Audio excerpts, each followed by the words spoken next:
Welcome to the premiere of the Adotat Show's Mad Women series. Buckle up as we kick off with Phoenix Ha, the model-turned-media mogul who's traded in her high heels for high stakes in the ad game. From dazzling on the runways to dominating data analytics, Phoenix is here to decode the digital chaos of 2024, spill the secrets of surviving in ad tech, and prove why spreadsheets might just be the new black. Don't miss this electrifying blend of fashion, flair, and first-party data. Deserve to win when it matters most. Facing multi-billion-dollar bet the company litigation? No problem. That's why we're here. Trautman Amin, LLP is a true legal powerhouse. Welcome back to the Adotat Show. Today we got the fabulous Phoenix Ha, who ditched the runway for the ad game. From striking poses for Vogue to crunching numbers at AdBeacon, she's transformed the catwalk queen to data diva. She's worth of Nike, Disney, and more, proving she can sell anything. Phoenix is here to spill the tea on first-party data, surviving 2024 media madness, and keeping her sanity in a world gone digital. Buckle up, folks. This is going to be one heck of a ride. So, from strutting down runways and gracing magazine covers to mastermind intricate media campaigns, your career transformation is the stuff of legends.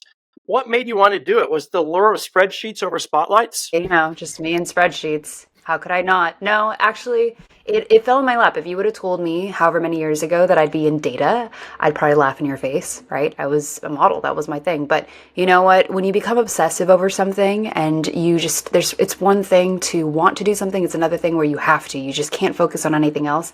That's what happened. It grabbed my attention. Paid media took my heart, and that became my focus. Was there a specific aha moment when you realized that you wanted just to screw the catwalk? I'm destined for click-through rates and conversion tracking? You know, actually, my journey was a little bit less linear. What ended up happening was when I was a model, I also needed, well, it was a net 90, you know, so you would do a job and then you wouldn't get paid for 90 days. So I was pretty broke. Right. So you'd have all this glamour, but you get free hair, your hair done for free usually though. Oh yeah, sure. And you get makeup done, but I'm a tomboy. Like I could care less about that. It was really more so like, you know, I really love the art of modeling. However, I actually got an opportunity to be an intern at this creative agency during the creative agency boom.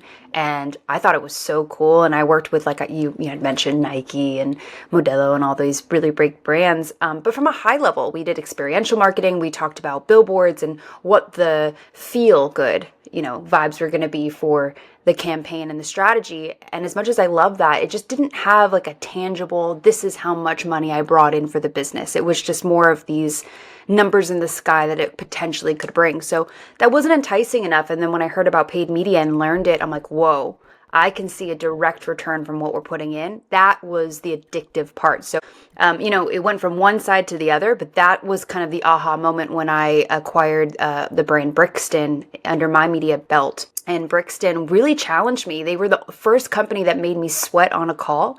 They were the first one that made me go home and like look things up and understand what all the acronyms meant. And I was like, oh, I need to really, really know my stuff to be on this account. And it fell in my lap because everybody else just dismantled when they were around these CEOs and these C-suite, you know, executives that were asking the right questions. And I was just green. It addicted me to the business, and here we are.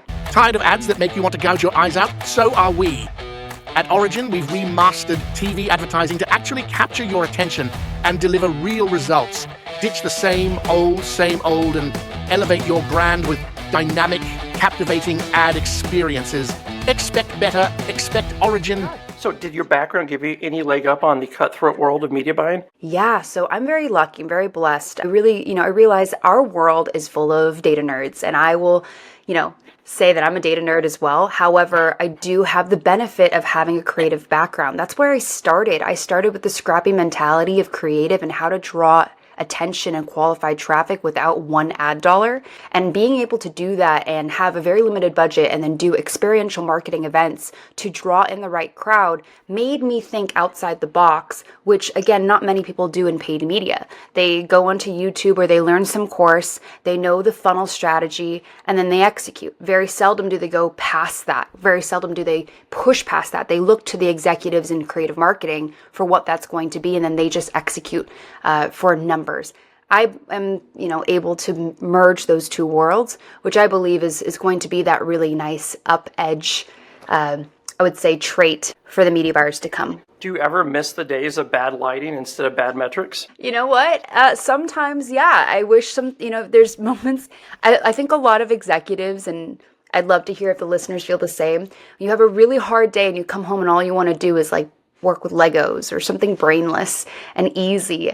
I wouldn't say modeling was brainless, but I didn't have as much heat on me. I didn't have you still have people's dollars in your hands and your time is valuable, but a lot less pressure, a lot more glamour, a lot more fun. But I'm not going to lie to you. I love this life way more. Any words for wisdom for those who want to take their career 180 besides just do it? Yeah, you know what? Other than just do it, really follow through. If it gets hard, that's where you know something good is happening. If it's too easy, there's this beautiful quote I got a long time ago that says, nothing easy is worthwhile. So, a lot of the time we expect things to fall in place so easily. And when I'm faced with hardship, I know we're on track. Something's going on. So as much as I'm really grateful to be in this position now and it's still growing, I'm not saying I made it by any means.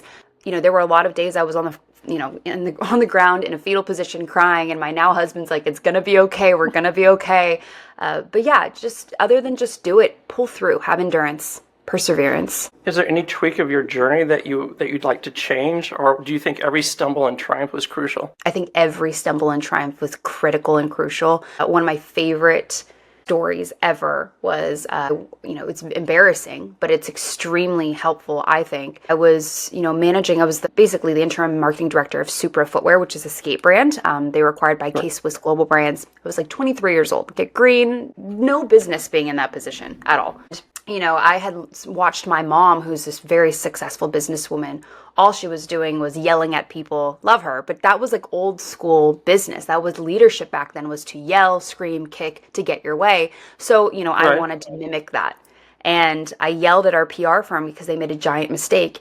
And I will never forget, her name is Vanessa. She was the president of the PR firm. And she called me and she goes, Phoenix, we're firing you as a client.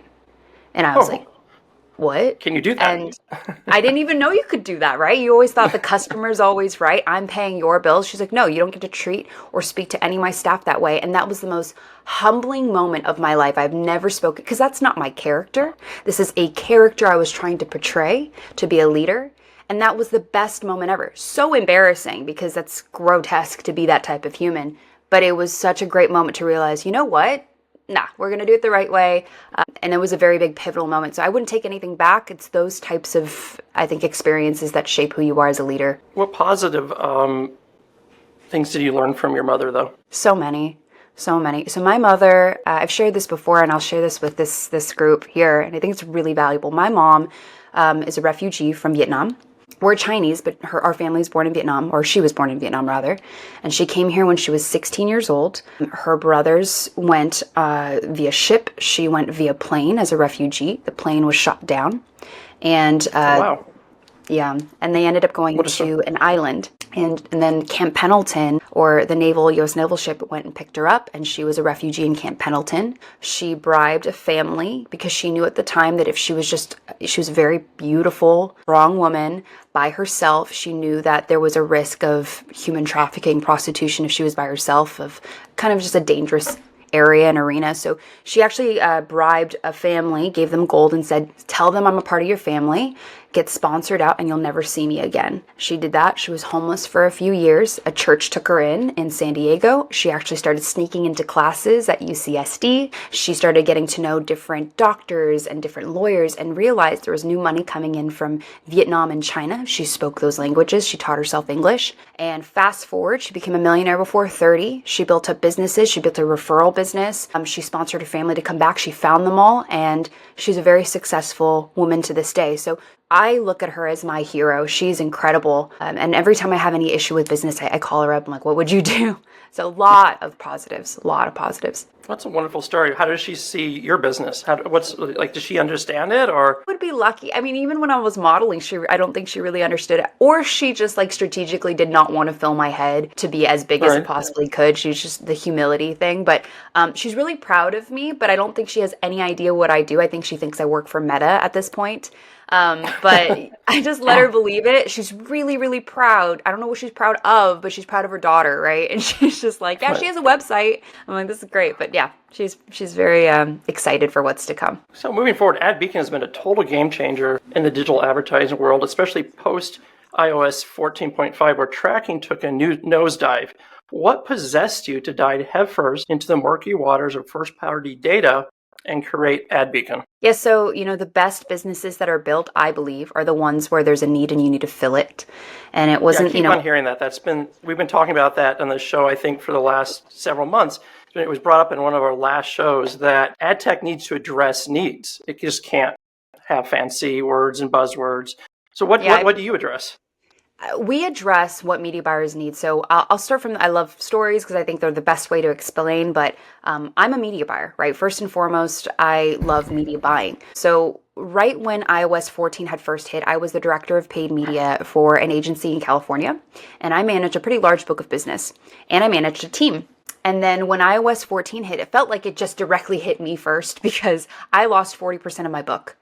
And that is huge. So I had to go to my then CEO, and he's like, you need to figure this out. You got to figure it out. There's nothing I can say other than figure it out. So what I ended up doing is I started testing out loud. I started researching the Wall Street Journal. There was an article about Android versus Apple A/B testing and being able to exclude Apple, just go after Android, or pre-iOS 14. There was all these pivoting. So I went on a live. I'm not shy, right? I went on a live on a Facebook group, and somebody caught the eye of my Facebook live. It got hundreds of views, but no one commented. So it was that aha moment of everyone's having this issue. It's enough to view it, but nobody's commenting because no one has the answers. They're just watching for someone else to answer it. So it caught the eye of the president of AdWorld, which is one of the biggest online, I would say, seminars or conferences. And they're like, we're going to put you in as a wild card against like Seth Godin, Molly Pittman, all these really great legends. So I was like, okay, sure. And I started talking and speaking about how I'm pivoting with in-platform data. And it ended up ranking as number 3 for the first day. And I was like, whoa, okay. And started being asked to speak and on first party. So it just fell in my lap that this is what I'm starting to talk about, iOS, all of that. But then I still had to solve the issue. So I tried out my now competitors. And as much as I like them, I realized a couple different things. Number 1, my team wasn't using the tools. Okay. And number 2, I didn't like the tools because they were clunky. It wasn't really built for the tacticians. So as much as I love the concept of first party data, I knew that was the answer. I was like, this could be built so differently and become a game changer. So I went to my now business partner and co-founder, and I said, let's build something based off of the tactician's view, the media buyer's view. And he said, okay. So this AdBeacon is a love letter to not only my team, but to media buyers around going, I hear you, I see you, this is built for you. So we put all the best aspects together and it just makes sense. So that was what really, just catapulted us pretty quickly because it wasn't just a C-suite tool. It was for the team. Yeah. Was there any throw the laptop out the window moments? Every day is a throw the laptop out the window moment. But I think what it is that I know in my bones we're doing something right. I think that's what the North Star is, right? Like, of course there's going to be issues. Of course there's going to be data outages or something's not right, whatever. And I've been very blessed with our customer base. They are understanding, but it's very community oriented. So they feel like they have a voice. So they're more privy to like, let us make a few mistakes here and there. Thank God we're nowhere near where we were prior in the beta. But yeah, I mean, it's nothing good again, right? Nothing worthwhile is easy.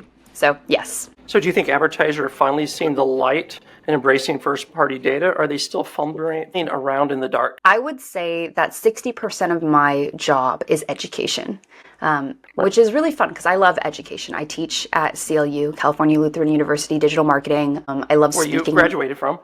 I did. So it's my alma mater. I graduated my undergrad there and my EMBA, my executive master's in business there. And I'm also a professor there, adjunct professor. And I like to teach young people that there's a new world out there, and I like to teach them new practices. Education is such a big part of media buying in general. So 60% of my job is teaching. Not everybody knows this even exists, and when they do, their eyes open. I'm in a very tough position where I have to teach people that everything they had ever known prior was probably not the truth. That's Where's the disconnect? So let's just pretend like in Meta, right? This is the issue. If people aren't familiar with iOS 14 on this podcast, The simplification is that Meta, I'll just use Meta for example, will report you got $50,000 in revenue this month. But then you go into your Shopify store and you only see $60,000 in revenue. And you're going, what? And you do Google ads and all these other, it just doesn't make sense. There must be like a hyperinflation there. Prior to iOS 14, we were all like, yep, that's fine. Those are palatable numbers.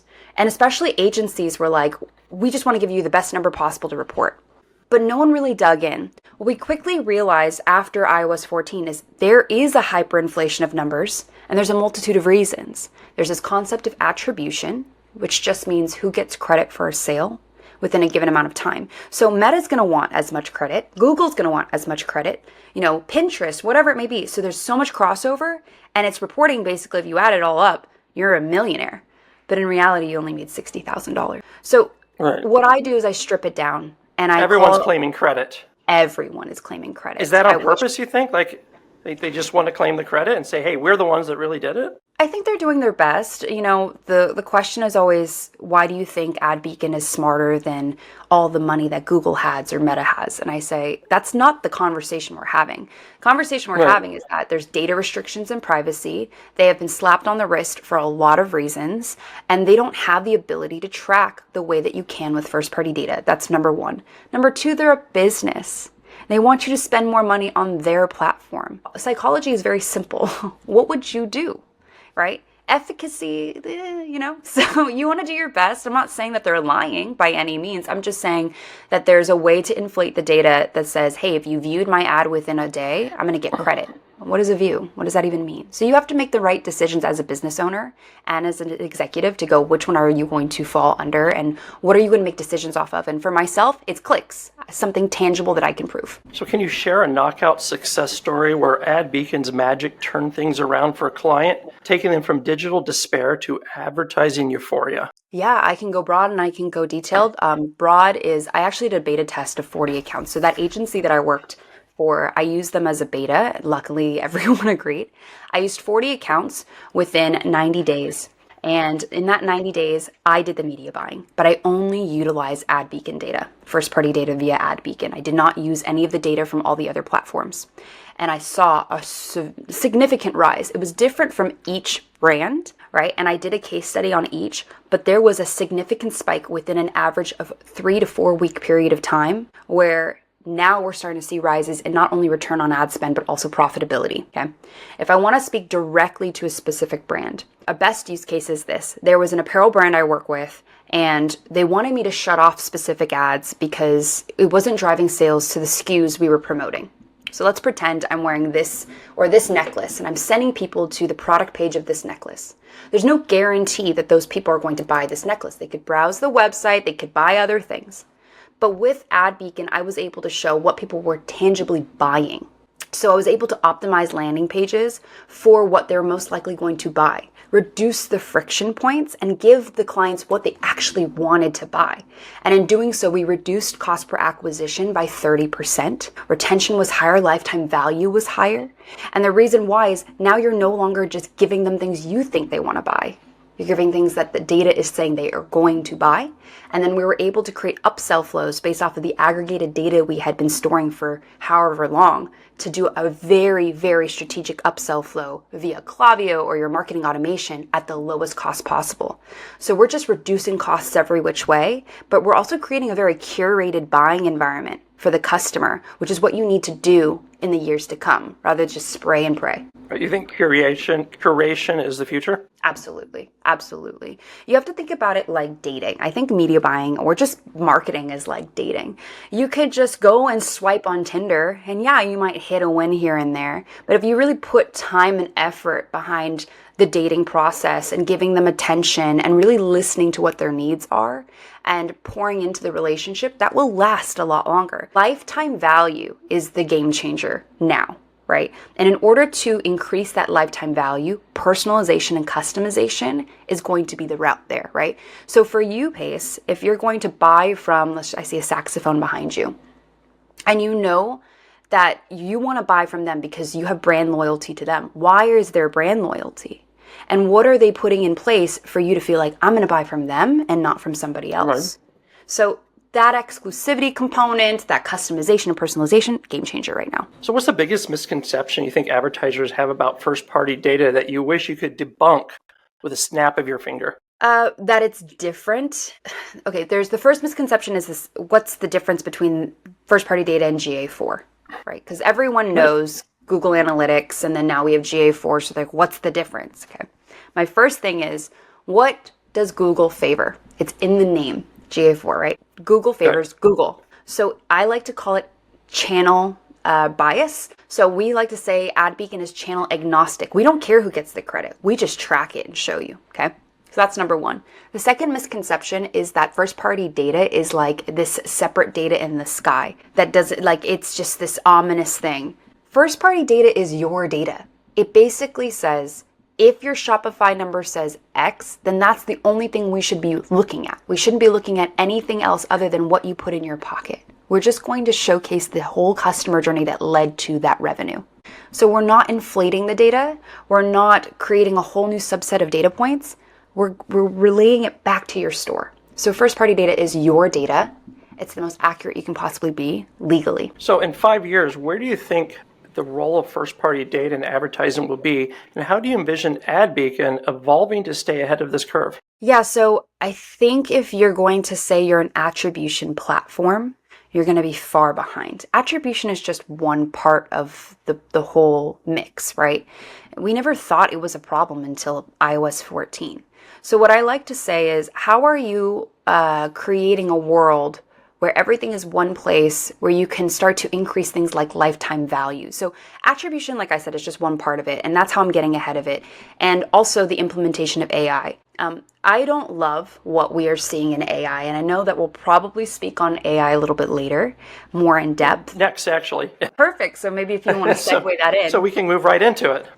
So what is in the future of AI, do you think that good old human intuition will still reign supreme? Absolutely. So my big hot take in the space is that AI is a fantastic tool. However, there's going to be a huge division between the tacticians that are just mundane and like do the day-to-day admin work, and then the people who have the creative minds like yourself that just can take it to the next level.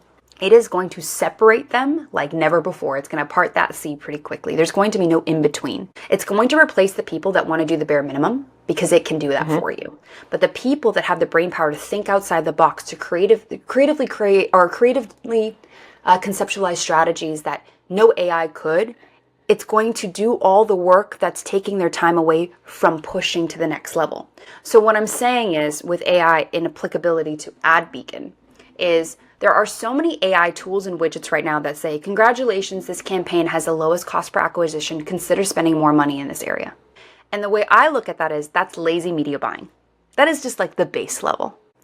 So the way I see AdBeacon is, why don't I, from a media buyer perspective, create a script and train the AI to think like a media buyer, so then I can push whoever the user is to be far more advanced. The idea that my co-founder and I were saying is, how do we make a junior media buyer into a senior media buyer via AI? That's the way I see things. So you're no longer having to invest in training sessions, all these other things as an agency. You can use AdBeacon, and AdBeacon's going to push that media buyer to think, hey, by the way, this product has the lowest cost per acquisition for a new customer. It's best in Meta through this specific campaign, this ad set, and this creative. Consider doubling down on this, on this creative or this ad, and make more like this. And then the next, what they're most likely going to buy next will be this SKU, and they're most likely going to buy it via Klaviyo. Create a flow. And then we already Is it a blessing or a curse? I think it's going to be a blessing if it's used correctly. Absolutely. I was in Dubai for Affiliate World, and I was witnessing the most haunting, I would say, panel. And it was a year ago now, I believe, a little bit more than a year ago. And you had Mark Joyner, who was the founder of the Pixel. He invented the Pixel. And then you had like Jason Aktiv, all these really big guys up there, and they're talking about the future of AI. I think in applicability to marketing could be a blessing. I think in applicability to everything else in terms of security, homeland security, etc., it's going to be a curse. There's a lot of other things that are going to be dangerous, but I think in the world of marketing. We can happily sit pretty if used correctly. So how do you keep your team agile and innovative amidst the rapid changes in the industry? Yeah, a lot of staying up to date. So when I used to, I'll use this, and I do this again with my teams. It's a much different landscape in AdBeacon than it was when I was, managing a media buying team. But let me just take it back to the media buying team. If we weren't in a testing phase of a new platform, a new concept, we weren't doing it right. We were not growing. So I always sit down with my team and go, what are we doing? What is that percentage in which we are doing something that's uncomfortable that makes us grow? Right? So if that means Reddit ads, which is what we're exploring right now, I put a tweet up saying, hey, does anybody know how to, crack Reddit ads? And it had 10,000 views on it, and everyone's like, no, right? That's a challenge for me. I want to continuously push and be agile there. So I don't know if it's one specific thing, but I always say a percentage of your team's time should be making them uncomfortable, because if they figured out that they know everything, they're going to leave you. There's no room for growth. So I would say that as the answer. So are there any timeless truths in media buying that you think will outlast all these tech trends? There's no one way to media buy. There's never one way to media buy. So this templated idea, I have no issues with MMM, which is multimedia mix. A lot of predictive modeling I think is beautiful. But again, if predictive modeling were to be the case in every sense, I love when an agency, I'll simplify it. I love when an agency says, we have a foolproof plan that we will get you X, Y, Z within a certain amount of time. That's not true, right? There's no such thing. There's not one way to media buy for a jewelry company versus an apparel company versus a service industry. That's insane. Like, that doesn't work. So for me, I always say, if there was always only one way to media buy and one agency or one media buyer that could do it all, we'd all be broke and we wouldn't have a career. So I think that truth will always remain.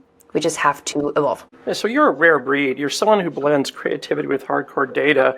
If you had to pick, would you rather be known as a data scientist or a creative director, and why? Creative director. Hot take again. I think you can learn data. I don't think you can really learn creativity. That's the hard truth, I believe. I've actually discussed this with a lot of colleagues. I could teach you how to read data. I can teach you how to you can have these parameters of what's a great CTR versus a conversion rate, etc. But I can't teach you how to pivot. I mean, I can teach you, can try, but unless you can think and push yourself to want to test something new or think in a different way. Creativity is not just creatively bound like ads or UGC, etc. Creativity goes all the way to even media planning or strategy, and when to drop things and when to. I always say media buying is like your conductor, and it's an orchestra, and you have to know when to play certain instruments at what time to beautifully put together a piece of art. I don't know if just being a data scientist would be able to do that. So I would say creative director. Who usually wins the battle of your mind, the inner artist or your inner analyst? Ooh, it's like a 50-50. That's a very difficult question. I would say my inner analyst would probably win my mind. As much as I was just saying so much about creativity, I always say I short circuit in the way that I think. I don't know if you relate to this. If it doesn't make sense, it just bothers me. It's like I can't move forward. And Right. what I mean by it doesn't So make it's sense. like an itch. It's You're an like, itch. You've got to figure this out. Correct. You can't. It's like if I lose my wallet, it doesn't matter. I have to find that wallet. I can't go anywhere. It's that itch that where's my wallet? It'll bother me all day. Right? Exactly. You know? So there's no creative strategy in terms of execution if it doesn't make sense, if that ick and that itch is still there. So for me, it's even though, like, let's just say I have a creative strategy, I have to have a very tactical plan in order to execute that strategy. And that's where the data side comes in and the structure comes in, and it needs to make sense and it needs to be executed flawlessly. So I would say in that regard, I'll probably lean more towards the data side to be able to What's fuel the the most creativity. unexpected insight you gained from data analysis that made you do a double take? That's a great question. I used to be a huge proponent of ROAS. And for those who aren't familiar with ROAS is return on ad spend, right? This was like the end all be all metric for the longest time. And I was just proven wrong so many times when I would have a fantastic ROAS for a client, but they would still cancel. And what I quickly realized is profitability is king, right? It's common sense is not common. Can we just like start with that? Common sense is not common. You would think that common sense would be if you have a great ROAS, you have a great business. Right. No. Well, we learn You that could have- every 4 years during the elections, I think. That common you know what? sense isn't common. You are completely accurate in that. Yeah, so I have completely transferred over to marketing efficiency ratio, or CORE, which is cost of revenue. I demand that I see the metrics in terms of COGS, profitability, your margins, your return ratio, all of that, because I need to see every component. I have shifted my media buying style and teams to becoming a partner versus just someone who executes one channel. You could have a fantastic return on ad spend, but you are going to be probably replaced if it's just a one cog in the giant wheel. And if you can look at everything holistically and be able to go, well, no, we're profitable. Because you could have a fantastic return on ad spend, but you're still not profitable. That wrecked my world for the longest time. So again, I come back to looking at metrics differently as a partner rather than somebody who's just channel specific. You're never going to win. And you're also going to make yourself valuable in the sense where now that person never wants to replace you, ever, because they understand that you have the same incentives that they do for the business to thrive. Let's get a little personal here. What is one thing about you that most people don't know, but absolutely should? Is there a quirky habit or secret talent that keeps you grounded amidst the chaos of running AdBeacon? You know, a lot of people misunderstand my personality. So I am half Chinese, half Iranian. Oh, that's such an interesting mix. Very interesting mix. How those two came together, you know, we still figure Chinese it out. and Persian. I have not heard that before. Yes, Chinese and Persian. And I grew up for the majority of my life thinking I was half Jewish. You know, funny world. Yeah, it's true. It's true. When you go to when you go like Westlake Village or something and you walk into the Persian places, I remember when I was single, I walked in, I was wearing a baseball cap and the person came up to me and she's like, old lady, she's like, are you Jewish or are you Muslim? I'm like, why does it matter? She's like, well, I have a daughter. I need to know. Is that Dyer Market in Thousand Oaks / Westlake? Is that where you're speaking to? I don't remember what it was. It was a coffee place. I have a friend who was over there, and Kanye West stopped by, which was really weird. It was just naturally. Yeah. I mean, the common misconception is that I'm like happy and bubbly, and which I am, and I will always want you to thrive. But the thing that you should know about me is I will always challenge you. I'm not afraid to tell you that I don't believe that your strategy is the best way.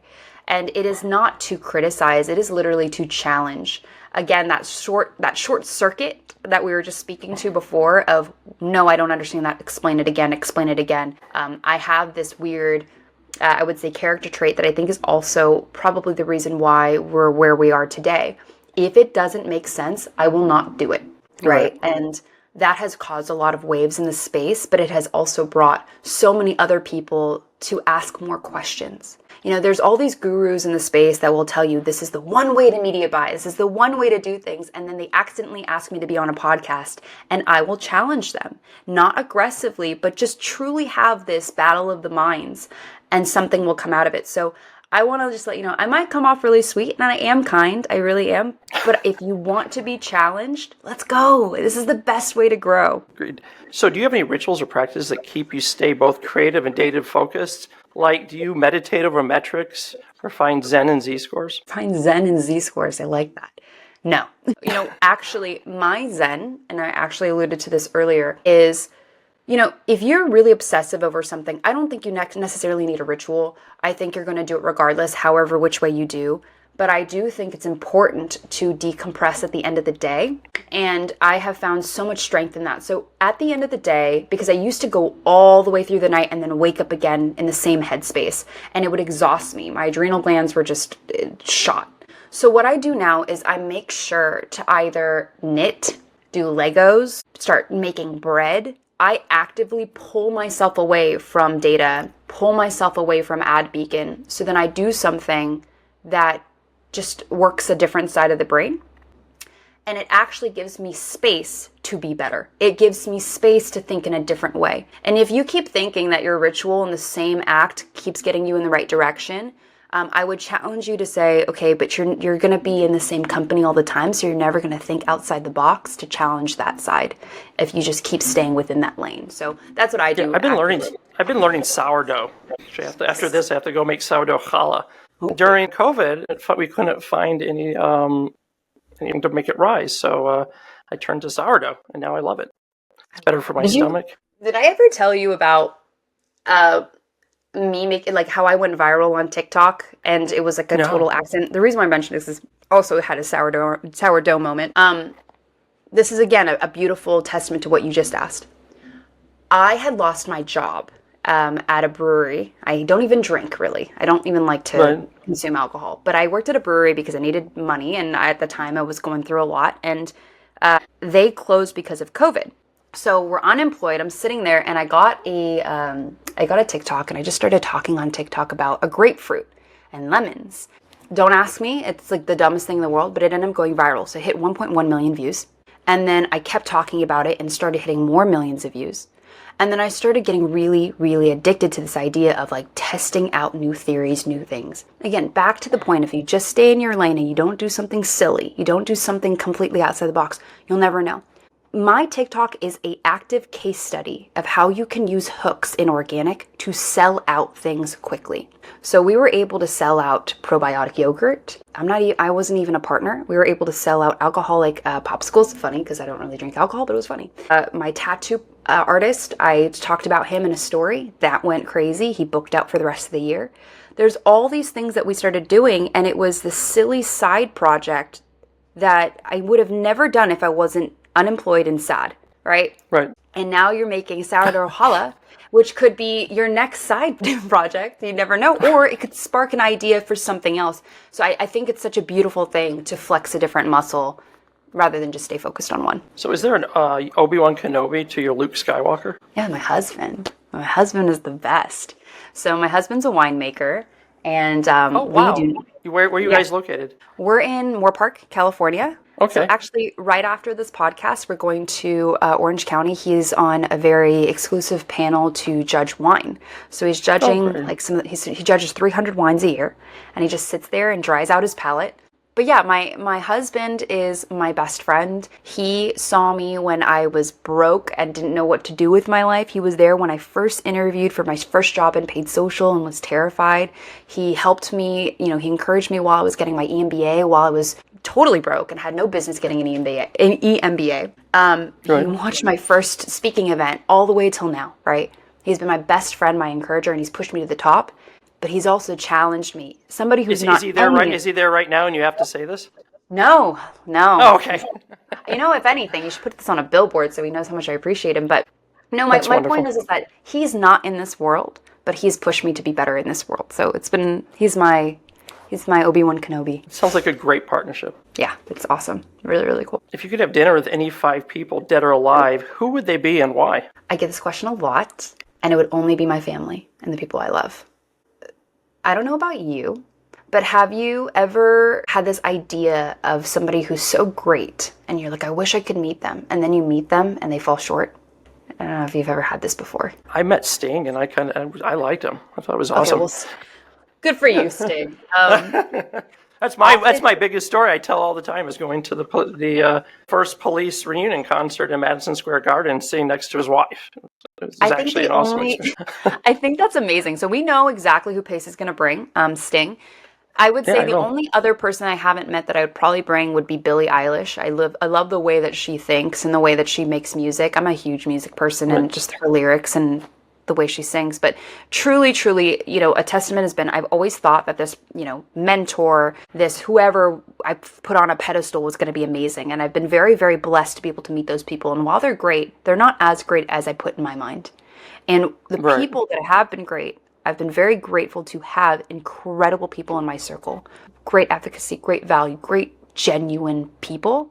I would choose them every day of the week. I'm very grateful, like I said, and blessed to have them. So those would be the people. So is there a challenge outside work that you're currently tackling, something that keeps you up at night or gets you up in the morning?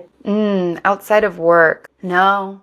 I think right now my life is work. I haven't really done anything outside. I used to be a professional dancer, and that was my life for a long time. And the model and all those, I think I've been able to dabble in like the arts and all the side hobbies. And right now it has just been 100% Ad Beacon. That has been my route.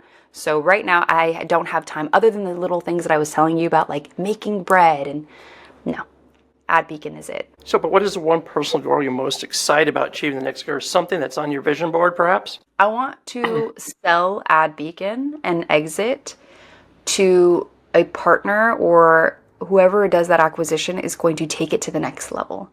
I don't want to exit just for the sake of exiting. I want to be able to hand that baby off to someone who's going to take it to the next level that I could never. I think you have to be able to step aside and realize you can only take it as far as you can. And also, like, whatever that next endeavor is going to be. But that is the goal. And I have ideas of who those people are, who or what that entity is. Right. But yeah, that's my goal. What's the legacy you want to leave? I think it's a beautiful question. My grandfather was a journalist during the Vietnam War. So I don't know if you remember the story of the monks that were around the car that burned, and they burned themselves alive in protest of the war. The self-immolation, yeah. Correct. Oh, My wow. grandfather was there. He was there. Wow. He documented a momentous time in history, obviously. Correct. So when he was in Vietnam, he was a journalist and would very often say things he wasn't allowed to say, right? It wasn't free press, right? You couldn't just do whatever you wanted to do, but he did.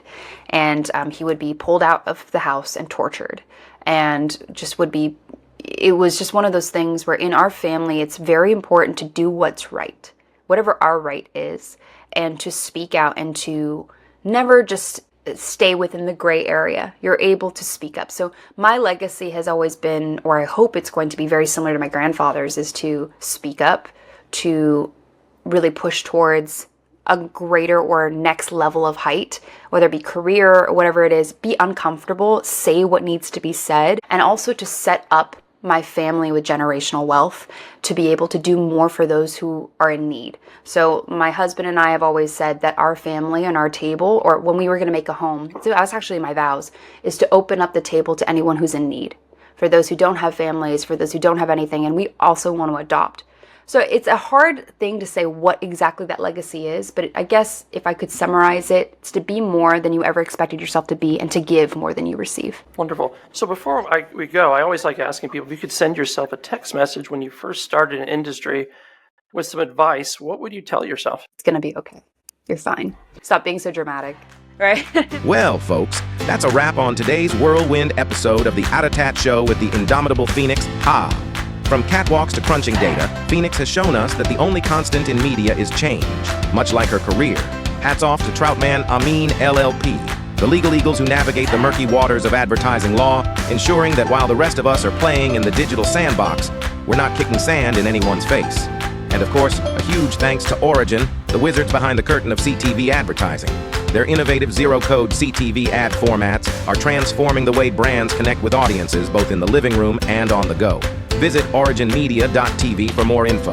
Thanks for tuning in, chuckling along, and perhaps, just maybe, learning a thing or two about surviving and thriving in the chaos of 2024 media.